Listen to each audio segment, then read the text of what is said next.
Hey friends, Ram Man here. Here's some helpful information.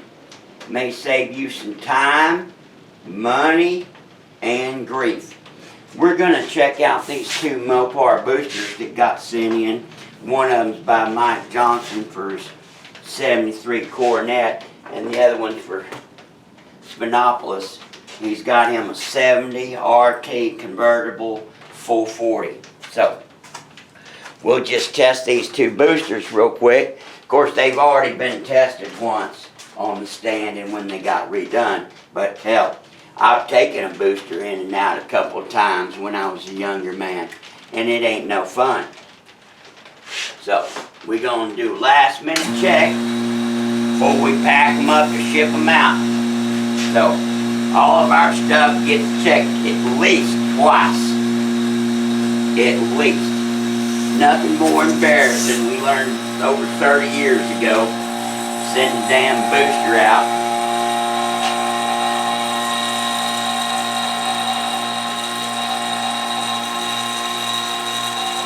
Oh, it's dragging on the...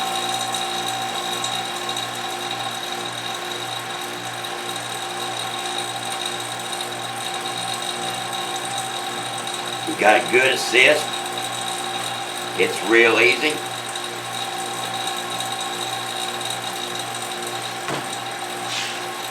So, we'll shut this off, and if the can has integrity and the check valve's working, we ought to have enough vacuum to do an emergency stop. There's one. There's two. That's all you're going to get out of her. But that's one more than necessary. Alright, here's your tandem Bendix. Super expensive booster. Just going on that 70 Coronet RT. Let's see how it works.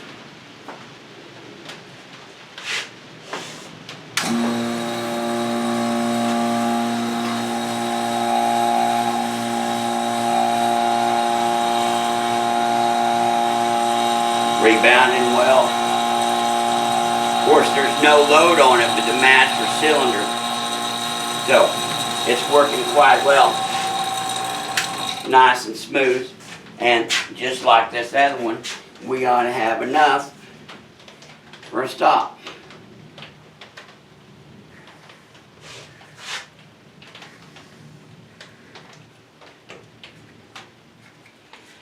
There you go. We're good to go. Alright, my friends, you need some booster master cylinder work. Hemi 9171, Hemi and boosters. You've come to the right place when it comes to Mopars and Fords. We pretty much know our stuff, and we've been doing it for, well, Uncle Ron opened the doors in '82. So, I was in high school. I got my 69 Gettix. God bless you, God bless America, and happy Moparing.